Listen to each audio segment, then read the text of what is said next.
ನಮಸ್ಕಾರ, ಆರ್ಗ್ಯಾನಿಕ್ ಕಿಚನ್ಗೆ ಸ್ವಾಗತ. ಇವತ್ತು ನಾನು ಮಾಡ್ತಿರುವಂಥ ರೆಸಿಪಿ ಬ್ರೇಕ್ಫಾಸ್ಟ್ ರೆಸಿಪಿ ಮಾಡ್ಕೊಳ್ತಾ ಇದ್ದೀನಿ. ದೋಸೆ ಇಡ್ಲಿಗೆ ಪರ್ಫೆಕ್ಟ್ ಕಾಂಬಿನೇಷನ್ ಅಂತಲೇ ಹೇಳಬಹುದು. ಸೆಟ್ ದೋಸೆ ಜೊತೆಗೆ ಬಾಂಬೆ ಚಟ್ನಿನ ಮಾಡ್ಕೊಳ್ತಾ ಇದ್ದೀನಿ. ಇವತ್ತು ಚೆನ್ನಾಗಿರುತ್ತೆ ಕಾಂಬಿನೇಷನ್. ಯಾವಾಗಲೂ ಒಂದೇ ರೀತಿ ಕೋಕೋನಟ್ ಚಟ್ನಿ, ಹುರ್ಗಡ್ಲೆ ಚಟ್ನಿ ಮಾಡ್ಕೊಳ್ತಾ ಬೋರ್ ಆಗಿರೋ ಟೈಮ್ನಲ್ಲಿ ಈ ರೀತಿ ಒಂದು ಡಿಫ್ರೆಂಟಾಗಿ ಚಟ್ನಿನ ಮಾಡ್ಕೊಳ್ಳೋಣ. ಚೆನ್ನಾಗಿರುತ್ತೆ. ಒಂದ್ಸರಿ ರೆಸಿಪಿನ ಟ್ರೈ ಮಾಡಿ. ಬನ್ನಿ ಹೇಗೆ ಮಾಡ್ಕೊಳ್ಳೋದು ಅಂತ ಹೇಳಿ ನೋಡೋಣ. ನಾನು ಮೊದಲಿಗೆ ಇಲ್ಲಿ ಚಟ್ನಿಗೆ ಮಸಾಲೆ ಸ್ವಲ್ಪ ರೆಡಿ ಮಾಡ್ಕೊಳ್ತಾ ಇದ್ದೀನಿ. ಒಂದು ಜಾರಿಗೆ ಒಂದು 5ರಿಂದ 6 ಎಸಲಾಗುವಷ್ಟು ಬೆಳ್ಳುಳ್ಳಿ, ಒಂದು ಸ್ವಲ್ಪ ಶುಂಠಿ, ಹಾಗೆಯೇ ಹಸಿಮೆಣಸಿನ್ಕಾಯಿ. ಖಾರ ಇದೆ ಹಸಿಮೆಣಸಿನ್ಕಾಯಿ, ನಾನು 3 ತೊಗೊಂಡಿದ್ದೀನಿ. ನೀವು ಖಾರಕ್ಕೆ ಅನುಗುಣವಾಗಿ ಹಾಕ್ಕೊಳ್ಳಿ. ಸ್ವಲ್ಪ ತೆಂಗಿನಕಾಯಿ, ಹಸಿ ತೆಂಗಿನಕಾಯಿನೇ ಬಳಸ್ಕೊಳ್ಳಿ ಇಲ್ಲಿ. ಅದಾದಮೇಲೆ 1 ಕಪ್ ಆಗುವಷ್ಟು ಹುರ್ಗಡ್ಲೆನ ತೊಗೊಳ್ತಾ ಇದ್ದೀನಿ. ಸ್ವಲ್ಪ ಕೊತ್ತಂಬರಿ ಸೊಪ್ಪು. ಇದಾದಮೇಲೆ 1 ಸ್ಪೂನ್ ಆಗುವಷ್ಟು ಸೋಂಪು ಹಾಕ್ಕೊಳ್ಳಿ. ಸೋಂಪು ಹಾಕಿದ್ರೆ ಈ ಚಟ್ನಿನಲ್ಲಿ ಟೇಸ್ಟ್ ಚೆನ್ನಾಗಿರುತ್ತೆ, ಹಾಗಾಗಿ ಸೋಂಪನ್ನೇ ಇದರಲ್ಲಿ ಮೇಯ್ನಾಗಿ ಹಾಕ್ಕೊಳ್ಬೇಕು. ಇದಾದಮೇಲೆ ಸ್ವಲ್ಪ ನೀರು ಹಾಕ್ಕೊಂಡು ಇದನ್ನು ನುಣ್ಣಗೆ ರುಬ್ಕೊಂಡು ಬರೋಣ.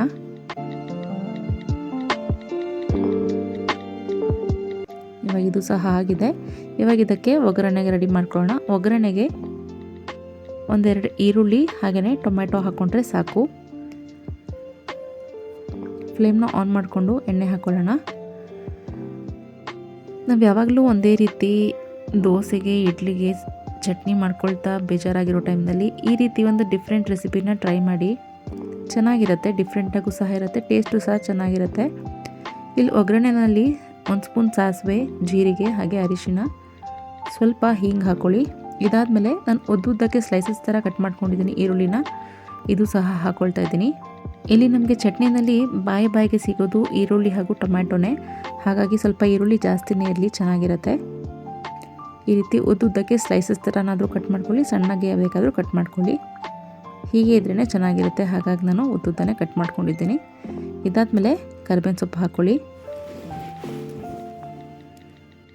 ಇದಾದಮೇಲೆ ನಾನು ಮಸಾಲೆನ ರುಬ್ಬೋ ಟೈಮ್ನಲ್ಲಿ ಶುಂಠಿ ಹಾಗೆ ಬೆಳ್ಳುಳ್ಳಿನ ಹಾಕ್ಕೊಂಡಿದ್ದೀನಿ. ನೀವು ಬೇಕಾದರೆ ಒಗ್ಗರಣೆಯಲ್ಲೂ ಸಹ ಹಾಕ್ಕೊಳ್ಬಹುದು. ಬೆಳ್ಳುಳ್ಳಿ ಹಾಗೂ ಶುಂಠಿನ ಸಣ್ಣದಾಗಿ ಕಟ್ ಮಾಡಿಕೊಂಡು ಒಗ್ಗರಣೆಯಲ್ಲಿ ಹಾಕ್ಕೊಂಡ್ರೂ ಸಹ ಚೆನ್ನಾಗಿರುತ್ತೆ. ಇಲ್ಲ ಹಾಕ್ಕೊಂಡ್ರೆ ನೀವು ರುಬ್ಬೋ ಟೈಮ್ನಲ್ಲಿ ಹಾಕ್ಕೊಳ್ಳೋ ಅವಶ್ಯಕತೆ ಇಲ್ಲ. ಮಕ್ಳಿಗೆ ಬಾಯಿಗೆ ಸಿಕ್ಕಿದ್ರೆ ತಿನ್ನಲಿಕ್ಕೆ ಇಷ್ಟಪಡಲ್ಲ ಅಂಥೇಳಿ ನಾನು ಡೈರೆಕ್ಟಾಗಿ ರುಬ್ಕೊಂಡಿದ್ದೀನಿ. ಇದಾದಮೇಲೆ ಟೊಮ್ಯಾಟೊ ಸಹ ಹಾಕ್ಕೊಂಡು ಇದೆರಡು ಚೆನ್ನಾಗಿ ಫ್ರೈ ಆಗೋರಿಗೆ ಒಂದು 5 ನಿಮಿಷ ಫ್ರೈ ಮಾಡ್ಕೊಳ್ಳೋಣ. ಇದಕ್ಕೆ ಖಾರಕ್ಕೆ ಏನೂ ಹಾಕೋಗಿಲ್ಲ, ನಾವು ಡೈರೆಕ್ಟ್ ರುಬ್ಕೊಳ್ಳುವಾಗಲೇ ನಾವು ಹಸಿಮೆಣಸಿನ್ಕಾಯಿನ ಹಾಕ್ಕೊಂಡಿದ್ದೀವಿ.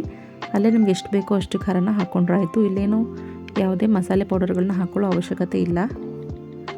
ಹಸಿಮೆಣಸಿನ್ಕಾಯಿ ಒಂದೇ ಇದಕ್ಕೆ ಖಾರಕ್ಕೆ. ಇಷ್ಟಾದಮೇಲೆ ನಾವು ಇವಾಗ ಏನು ರುಬ್ಕೊಂಡಿದ್ದೀವಿ ಮಸಾಲೆನ ಅದನ್ನು ಇಲ್ಲಿ ಹಾಕ್ಕೊಂಡು 1-2 ಗ್ಲಾಸ್ ಆಗುವಷ್ಟು ನೀರನ್ನ ಹಾಕ್ಕೊಳ್ಬೇಕು.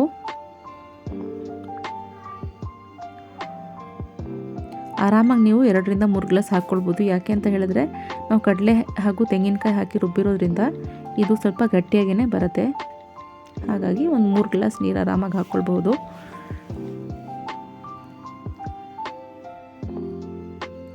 ಇದು ದೋಸೆ ಇಡ್ಲಿಗೆ ಒಳ್ಳೆ ಕಾಂಬಿನೇಷನ್ ಅಂತಲೇ ಹೇಳ್ಬೋದು, ತುಂಬ ಚೆನ್ನಾಗಿರುತ್ತೆ ಟೇಸ್ಟು. ಇದಾದಮೇಲೆ ಒಂದು 10 ನಿಮಿಷ ಕುದಿಲಿಕ್ಕೆ ಬಿಡೋಣ. ಸ್ವಲ್ಪ ಉಪ್ಪು ಸಹ ರುಚಿಗೆ ತಕ್ಕಷ್ಟು ಹಾಕ್ಕೊಳ್ಳಿ. ಒಂದು 5ರಿಂದ 10 ನಿಮಿಷ ಚೆನ್ನಾಗಿ ಕುದಿಬೇಕು. ನಿಮಗೆ ಇಲ್ಲಿ ಮಸಾಲೆ ವಾಸನೆ ಹೋಗಬೇಕು. ನಾವು ಯಾವುದೂ ಸಹ ಇಲ್ಲಿ ರುಬ್ಬೋ ಟೈಮ್ನಲ್ಲಿ ಮೊದಲೇ ಹುರ್ಕೊಂಡು ರುಬ್ಕೊಳ್ತಾ ಇಲ್ಲ, ಡೈರೆಕ್ಟ್ ಹಸಿ ಮಸಾಲೆನೇ ರುಬ್ಬಿ ಒಗ್ಗರಣೆ ಮಾಡ್ಕೊಳ್ತಾ ಇರೋವಂಥದ್ದು. ಹಾಗಾಗಿ ಇಲ್ಲಿ ಇದು ಒಂದು 10 ನಿಮಿಷ ಕುದಿಬೇಕು. ನೀಟನ್ನ ಕ್ಲೋಸ್ ಮಾಡಿ ಕುದಿಲಿಕ್ಕೆ ಬಿಡೋಣ.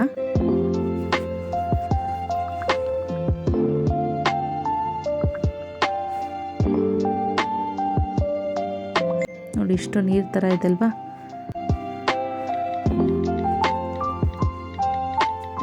ಒಂದು 10 ನಿಮಿಷ ಆದಮೇಲೆ ಈ ರೀತಿ ನಿಮಗೆ ಸ್ವಲ್ಪ ಗಟ್ಟಿಯಾಗಿ ಆಗುತ್ತೆ. ಇದು ಇನ್ನೂ ತಣ್ಣಗಾದ್ಮೇಲೆ ಇನ್ನೂ ಸ್ವಲ್ಪ ಗಟ್ಟಿಯಾಗುತ್ತೆ, ಹಾಗಾಗಿ ಆರಾಮಾಗಿ ನೀವು ನೀರನ್ನ ಸೇರಿಸ್ಕೊಳ್ಬಹುದು. ಇಷ್ಟಾದಮೇಲೆ ಕೊನೆಯಲ್ಲಿ ಸ್ವಲ್ಪ ಕೊತ್ತಂಬರಿ ಹಾಕ್ಕೊಂಡು ಮಿಕ್ಸ್ ಮಾಡಿಕೊಂಡ್ರೆ ನಿಮಗೆ ಬಾಂಬೆ ಚಟ್ನಿ ರೆಡಿಯಾಗತ್ತೆ. ಸೆಟ್ ದೋಸೆ ಜೊತೆಗೆ ಹಾಗೆ ಇಡ್ಲಿ ಜೊತೆಗೆ ಒಳ್ಳೆ ಕಾಂಬಿನೇಷನ್ ಇದು.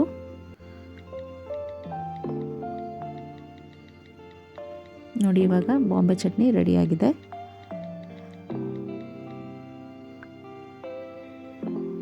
ನಾನು ಇದಕ್ಕೆ ಇವತ್ತು ಸೆಟ್ ದೋಸೆನೇ ಮಾಡ್ಕೊಂಡಿದ್ದೆ ಬ್ರೇಕ್ಫಾಸ್ಟಿಗೆ, ಅದನ್ನು ಸಹ ಹಾಕ್ಕೊಳ್ಳೋಣ.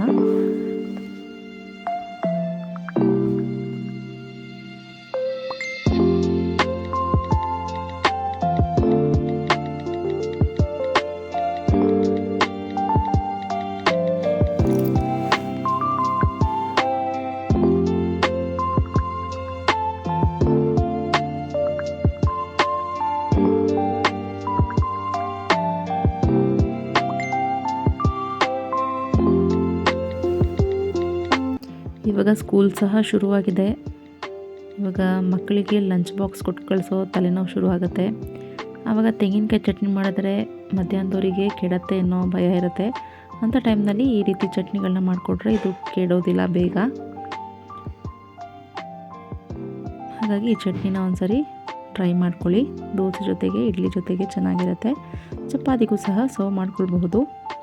ಇವಾಗ ದೋಸೆ ಸಹ ರೆಡಿಯಾಗಿದೆ, ಬಾಂಬೆ ಚಟ್ನಿ ಸಹ ರೆಡಿಯಾಗಿದೆ. ಸರ್ವ್ ಮಾಡ್ಕೊಳ್ಳೋಣ ಇವಾಗ.